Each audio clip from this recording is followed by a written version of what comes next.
လိုက်တယ်မြောက်ပိုင်းနေရာဖြင့်သွားစရာလမ်းနေရာဖြင့်ပြောကြမယ်ဆိုရင်ရာဇဂျိုဝေသာလီကုဋ္ဌိနာယောမြတ်တော်ဘုရားရှင်ရဲ့ကျွေးတော်မျိုးတော်တို့ဖြစ်တဲ့ကောလိယဒီနဲ့ရှိတဲ့ကိုတည်ရှိပါတယ်အဲ့ဒါပြီးတော့မှဒေဝထပြီးမှလုံးမသည်အချီးမွမ်းအဆုံးအယမန္တိမာဇာတိယခုပဋိဒါနေနေရခြင်းသည်နောက်ဆုံးဖြစ်၏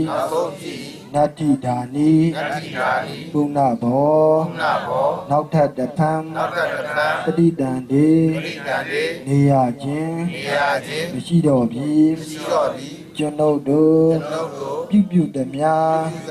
ကုသိုလ်အာလုံးသတ္တသမျှအမြယူတော်မူကြပါဘုရား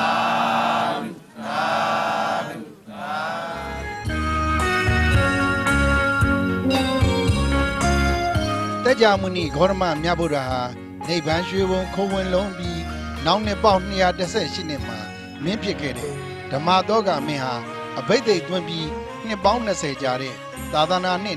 242ခုနှစ်မှာလုံမဏီကိုရောက်ခဲ့ပါတယ်။သူရောက်ရှိရှိခိုးအယိုသေးပြုခဲ့ကြောင်းနဲ့တိဋ္ဌထမင်းသားရဲ့ဖွာရာမြင်မှန်ကြောင်းဗုဒ္ဓဝင်ရာဇဝင်သာသနာဝင်တို့မှာအခိုင်အမာမှတ်တမ်းတင်မှုထိတ်မှဝတ်နေတဲ့မြေရုပ်ပါပြီးအမြင့်ပေ25ပေလောက်ရှိတယ်အချင်း3ပေခန့်ရှိတယ်တိုင်ဝင်လဲစာတန်းပါရေးထွန်းပြီးစိုက်ထူခဲ့ပါတယ်ခြေသာအနန္နာဤလုံမီဥယျာဉ်တော်ဌာနသည်မြတ်စွာဘုရားအလောင်းတော်ဖွားမြင်တော်မူ၏ဟုဂျန်စီအောင်းမေက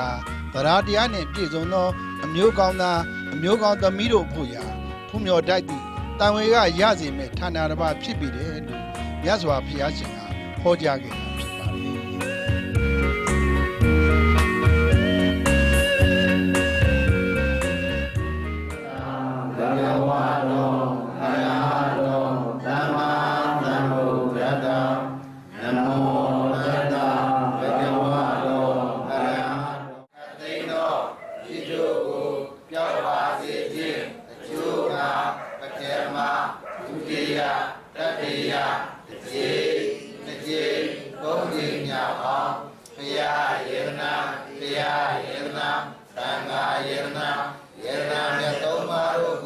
ခြေကိုရှိတရားမြင်လို့ရှိတရားပူဇော်ရှိတရားအယုဒိပိရှိတရားဖြစ်တော်မူသောဘုရားမြတ်စွာယတနာတရားမြတ်စွာယတနာယမဝဒာမိတဝတိထနမောတေသာဘဂဝတောအာရဟတောသမ္မာသမ္ဗုဒ္ဓေသာအာရဝကယံဝါဝတုဣဒံမေဒါနံနိဗ္ဗာနေသာဣစေယောဟောတုသာသာ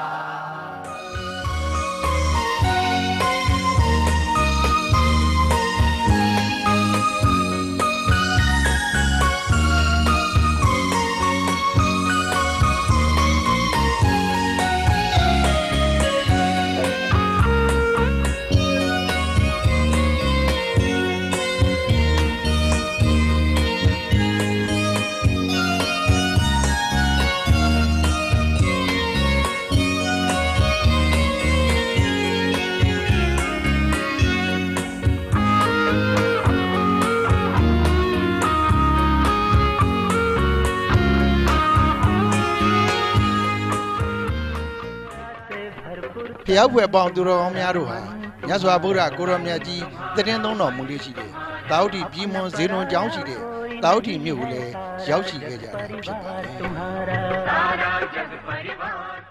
မြတ်စွာဘုရားရဲ့ရောက်ကြတော်တဲ့ဒီဝရဟာဖျားကိုဆန့်ကျင်ကတန်ခါသင်္ခွေအောင်လုပ်ပြီးဖျားကိုလှုပ်ကြံမိမဲ့မောင်မြင်ငယ်ပဲနောင်အခါတတိတရားရလို့ဖျားကိုဖူးဖို့ပြန်လာရာတာဝတိမြို့အဝံမှာမြင်ခဲ့တဲ့နေရာကိုလည်းယနေ့တိုင်တွေ့မြင်နိုင်ကြတာဖြစ်ပါတယ်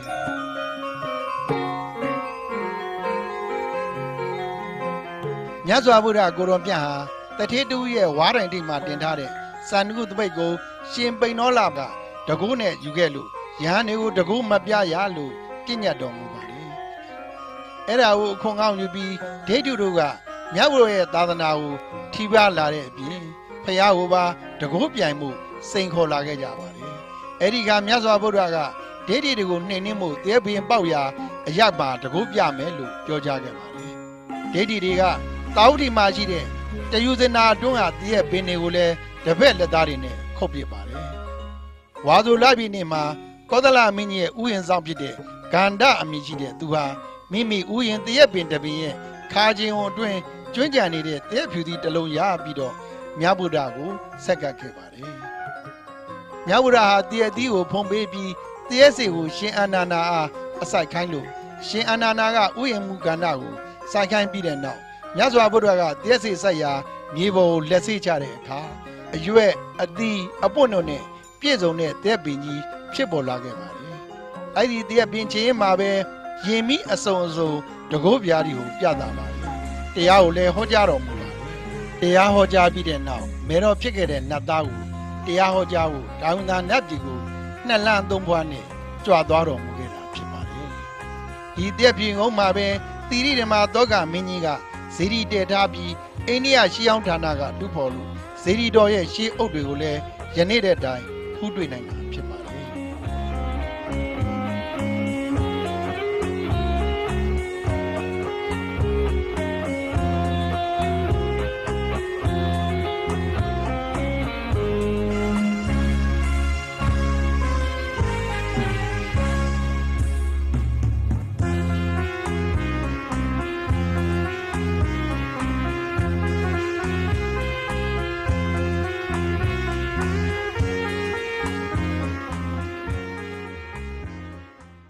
ဘုရားဝင်ပေါင်းသူတော်ကောင်းများတို့ဟာတာဝတိရောက်တုံးရောက်ခိုက်မှာကောသလမင်းကြီးရဲ့နန်းတော်လို့အယူဆရှိတဲ့ရှေးအုပ်တွေနဲ့ဆောက်တဲ့အဆောက်အဦကိုလည်းတွားရောက်လေ့လာခွင့်ကြုံခဲ့ကြတာဖြစ်ပါတယ်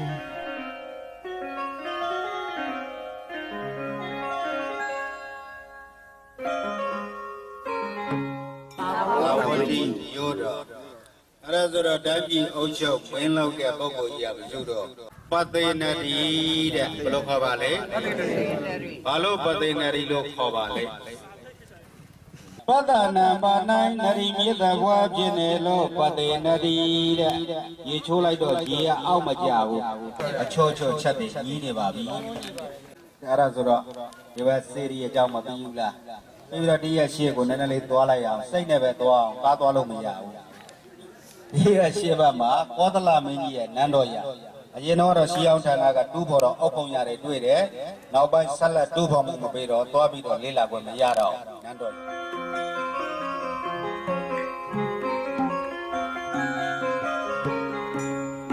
အင်္ဂုလိမာလာဇီရီလို့အယူဆရှိရှေးအုပ်ကုန်းတွေနဲ့ဆောက်တဲ့နေရာကိုလည်းဖျားပွင့်ပေါင်းသူတော်ကောင်းများလေ့လာခွင့်ဖူးမြောက်ခွင့်ကြုံခဲ့ကြတာဖြစ်ပါတယ်တာဝတိဆိုတာဟာဗုဒ္ဓလက်ထက်တော်တုန်းကကောသလတိုင်းရဲ့မြို့တော်ဖြစ်ပြီးပသေနရီကောသလမင်းကြီးထိနှံဆက်ရာနေပြည်တော်ဖြစ်ကာအစီရာဘီမိကမ်းဘေးမှာတည်ရှိပါတယ်။တာဝတိဆိုတာဖျားရှင်နဲ့စကြဝဠာမင်းတို့ပေါ်ပေါက်မှသာမြို့အဖြစ်ဖြစ်ရလိမ့်ရှိတယ်လို့ဆိုရှိပါတယ်။ဟိုတုန်းကတာဝတိဟာကြီးကျယ်ခန္ဓာစီကားလာလို့မရှိတာဆိုတာဘာမှမရှိလို့တပ္ပအဋ္ဌိအလုံးစုံရှိတဲ့မြို့လို့လဲခေါ်တွန်ရနေပြီးတော့တာဝတိလို့ဖြစ်လာတယ်လို့လဲအဆိုရှိပါတယ်အနုဝါခာတောဘဂဝတာဓမ္မောသံတိပါဠိတော်ပါဠိတော်သေရိတော်ဘာဝနာပါဠိတော်ဩဘာနိသေယံဝိရိတဘောဝိရိဝိနိသမဝိသံတော်ဘဂဝတောသာဝကသံဃော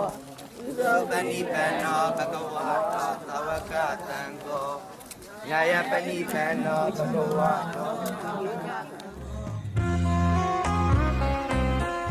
အနာတပင်ကောအမြင့်ရင်တုဒ္ဒတဟာမြတ်စွာဘုရားကိုရာဇဝမှာဖူးခွန်ကြုံခဲ့ပြီးတာဝတိကိုပင့်ဆောင်ကိုးကွယ်လိုပါတယ်။ဒါကြောင့်မလို့တာဝတိမှာမြဝရသတင်းသုံးမှုနေရာရှာဝေးတဲ့အခါဇေတာမင်းသားပိုင်တဲ့ဥယျာဉ်ကိုသဘောကျနှိမ့်ချခဲ့ပါတယ်။ဇေတာမင်းသားနဲ့တွေ့တိုင်းဥယျာဉ်ကိုရောင်းချပေးဖို့ပြောကြလေရှိရာဇေတာမင်းသားကမကြာခဏလာရောက်မင်းများနေလို့စိတ်မရှိနိုင်မဲအကျွန်ုပ်ရဲ့ဥယျာဉ်ကိုရွှေအသပြာထပ်ခင်းနိုင်မှမည်လို့ဆိုမိပါတယ်။အဲဒီအခါအနာတပင်တတိက အိမ်ကိုပြန်ပြီးရွှေရင်းကားတွေယူကဥယျာဉ်အတွင်းရွှေရင်းကားများခင်းခဲ့ပါတယ်ဇေတာမင်းသားကဥယျာဉ်ကိုရောက်မှုမပြောတန်မိုးသာပြောခြင်းဖြစ်တယ်လို့ဆိုပြီးတရားတော်ပေါင်းဖြစ်ကြပါတယ်အနာတွင်တတိကရောင်းလူသူကတန်မိုးပြောကြသည်ဝယ်လူသူကထိုတန်မိုးကိုပေးချေသည်ဝယ်သူရတိုင်မရတိုင်အငင်းကုန်ဖြည့်ပြီးနာတွင်တတိကတရားနိုင်လို့ဇေတာမင်းသားရဲ့ဥယျာဉ်ကိုရွှေစပြာထပ်ခင်ပါတယ်ဇေတာမင်းသားဟာတထေးကြီးဓမ္မမြတ်ဗုဒ္ဓအကြောင်းနာကြားရတဲ့အတွက်မြတ်ဗုဒ္ဓကိုကြီးညိုလာလို့မြေခွက်တချို့တစ်ဝက်ကိုလာရွှေခွက်ခင်းစေပြီးကြံတဲ့ဒကမုတ်နေရာနဲ့မြေနေရာတချို့တစ်ဝက်ကိုစေရနာပေါက်လို့လှူဒန်းခဲ့တာကြောင့်ဇေရွန်ကျောင်းလို့လည်းအမည်ထင်ရှားခဲ့တာဖြစ်ပါတယ် နမယဘဂဝါသာဝတိယဝိရတိစေတဝနေအနာဒဗိနိကသာအာရမေဇာဂောညတရဒေဝတာအဘိကနာယရတိယအဘိကနာဝနံကေဝလာကပံစေတဝနံဩဘာတတဝမာနတိယဘောသတေဝတာဘဂဝနာဂရယဣသပါတိဘောဒေဝမနုဿာသမင်္ဂလာနိအစိနယောအကငမာနသောတာနံပြုမင်္ဂလာမောဒ္ဓမအာတသမပတိကိသဝိတမင်္ဂလာမောဒ္ဓမဘာဝတိတိသာသိပိသဝိယောသသုတတိကောသောပါတိတံကာယဝသဧတမင်္ဂလာမောဒ္ဓမအပမဒောသသမေသောဧတမင်္ဂလာမောဒ္ဓမကာရောဇာတိဝါဒောသသနောဒေသပတိညုတံကာလေနဓမ္မသာဝနာဧတမင်္ဂလာမောဒ္ဓမ မြတ်စွာဘုရားဟာဇေတွန်ကျောင်းတော်မှာဒုတိယဘောဓိလို့ခေါ်တဲ့ဝါတော်20ဝါကစပြီးတရင်သုံးနေတော်မူလိရှိပါတယ်ဒီဇေတွန်ကျောင်းတော်မှာပဲသုတ်တံပေါင်းများစွာဇတ်တော်ပေါင်းများစွာကိုဟောကြားတော်မူခဲ့ပြီးသိက္ခာပုဒ်တော်များစွာကိုလည်းပြည့်ညတ်တော်မူခဲ့ပါတယ်တောဋ္ဌိပြည့်ရဲ့မြို့တရားရဟာပြောင်းရွှေ့တတ်ပေမဲ့ဇေတွန်ကျောင်းရဲ့တည်နေရာတော့မပြောင်းလဲတတ်ပါဘူးဘယ်ကဘာမှာဘယ်ဖျားပဲပွန့်ပွန့်ကျောင်းတော်တော့ဒီဇေတွန်ကျောင်းနေရာမှာပဲတိဆောက်ရစမြည်ဖြစ်ပါတယ်ကျောင်းတော်ရဲ့ဂါဏဂုရီတိုက်မှာဖျားရှင်ကျိတ်ဆက်တော်မူရာညောင်ဆောင်တော်ရဲ့အခြေလေးပဲကြကြတဏှာထဲမှာသာဖြစ်ရပါတယ်မြတ်ဗုဒ္ဓဟာဆုံးခံဝန်ပြည်တိုင်းဂါဏဂုရီအဝံမှာခြေတော်ဆင်းနဲ့ရခဲ့လာတဲ့ဒုံရာ105ပါးကိုလည်းအမြဲဟောကြားလိရှိပါတယ်ဇေတွန်ကျောင်းထဲမှာပဲအင်္ဂုလိမာလစေဇမာနဝိကာစတဲ့ဒကာဒကမတွေကိုတရားရည်တိုက်ကျွတော်မူခဲ့ပြီးမေတ္တာသုတ်မင်္ဂလာသုတ်ခန္ဓာသုတ်တဇက်ကသုတ်အင်္ဂလိမာလာသုတ်စတဲ့သုတ်တော်များစွာကိုလည်းဟောကြားတော်မူပြီးတောဋ္ဌိမြို့တော်မှာ4သုတ်ပုပ္ပာဝန်ကျောင်းမှာ23သုတ်နဲ့ဇေနွန်ကျောင်းမှာ844သုတ်ဟောကြားခဲ့တယ်လို့လည်းအဆိုရှိတာဖြစ်ပါတယ်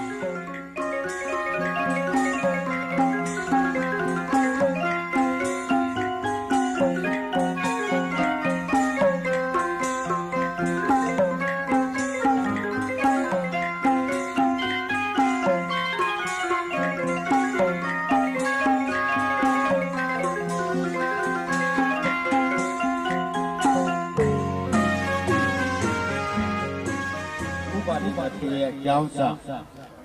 အဲ့ဒီဟိုဘက်တဲ့အုပ်ပုံကြီးကြီးမတွေ့ဘူးလားအဲ့ဒါကတော့ကောသလတန်ကောသလဘုရင်ကြီးရဲ့အလို့တော့သလာလာကာရပုတိပုတိကတ္တဒိဋ္ဌမတိရဲ့ကျော်ဆိုးဘဝလာတာလေသားကောင်းတွေရောရှင်ခါလည်းမိခင်စားအဲ့ဒီရဲ့ဝိပတ်တော်လိုက်လာရဟနာဖြစ်တာတော့မှခန္ဓာကိုယ်ကအနာတွေဖြစ်ဥပိ္ပနဲ့ထွက်ပြီးတွေရိုးဟုတ်တယ်မလား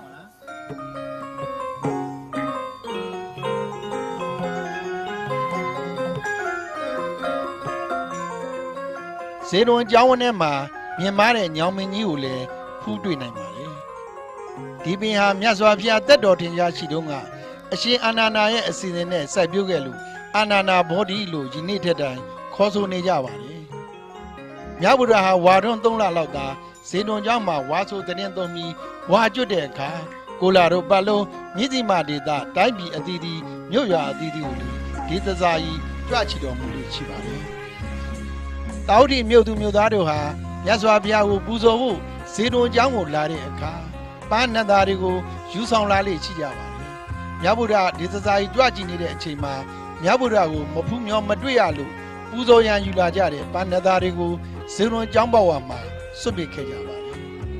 အဲ့ဒီကျောင်းကိုရှင်အာနန္ဒာကလျှောက်ထားတဲ့အတွက်မြတ်စွာဘုရားကဖျားရှင်ကိုစားဘောဓိပင်ကိုပူဇော်ခွင့်ပြုခဲ့ပါတယ် ရှင်အနန္ဒာဟာ